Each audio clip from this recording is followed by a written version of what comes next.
El diputado don Rodrigo Jiménez Revuelta. Gracias, señor presidente.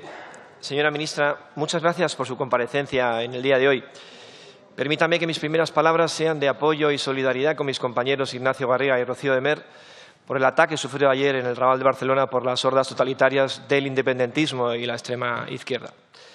Ahora sí, nos trae el acuerdo alcanzado por el Gobierno con Europa para la utilización de esos 21.300 millones que he hablado para financiar los costes del ERTE y de la prestación para autónomos, como usted ha dicho, denominado SURE, y que no es más que otro salvavidas que España necesita ante la precaria situación de las arcas públicas. La Comisión anuncia que el endeudamiento de los Estados miembros peticionarios por SURE será de bajo coste, pero ningún precepto del Reglamento 2020/672, ni siquiera por remisión al Reglamento del Euratom 2018/1046, dispone que los tipos de interés por los préstamos SURE a los Estados miembros sean inferiores a los de los préstamos sostenidos por la Unión Europea en el mercado. ¿Hay alguna estimación de la Comisión o del Gobierno español sobre cuánto serán inferiores los tipos de interés que paguen los Estados miembros a la Unión Europea al hacer uso de SURE a los que pague la Unión Europea al financiarse en el mercado de capitales? O lo que es lo mismo, ¿hay alguna estimación de mutualización por la Unión Europea a través del SURE representada por esa diferencia de tipos de interés? Y como han comentado otros diputados, ¿por qué no han acudido al MEDE? ¿Lo van a hacer? ¿Se guardan el comodín del MEDE por si acaso?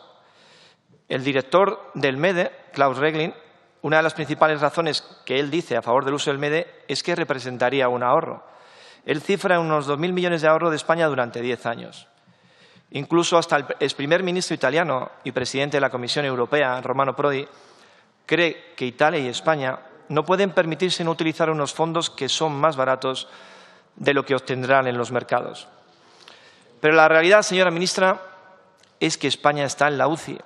Tiene el diagnóstico de encefalograma plano, muy plano, y la nefasta gestión de este Gobierno social comunista nos está trayendo más ruina y más miseria.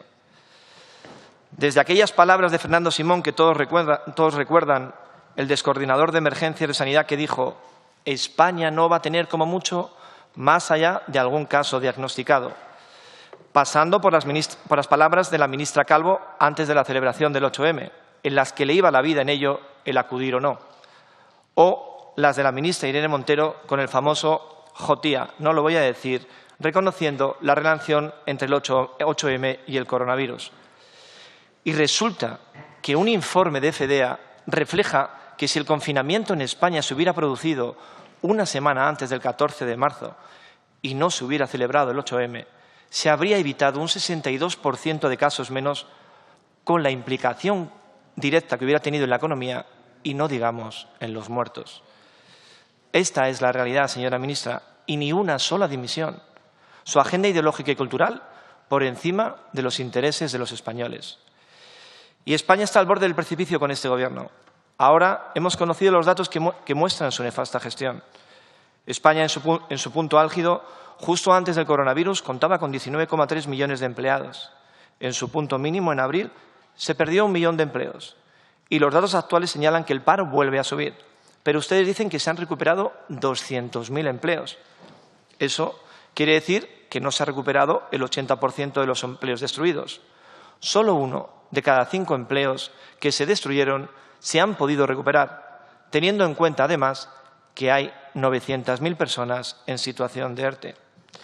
Desde Felipe González, con su frase de OTAN de entrada no, al España va bien de Aznar, pasando por los brotes verdes de Zapatero, o dije que bajaría los impuestos y los estoy subiendo de Rajoy, y hasta la frase lapidaria de Sánchez en el mes de mayo: lo más duro ha pasado, lo más difícil ha quedado atrás.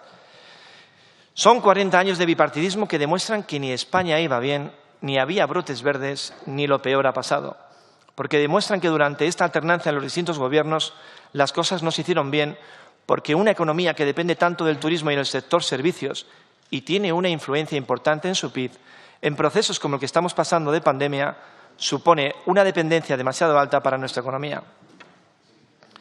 El no haber afrontado en su momento reformas estructurales importantes y haber apostado por un modelo más industrial y tecnológico, el clientelismo, los gastos superfluos del Estado y la gestión criminal de este Gobierno nos ha llevado, entre otras cosas, a ser el país de Europa, por detrás del Reino Unido, que más se contrajo, como usted ha dicho hoy, en un 18,5% del PIB.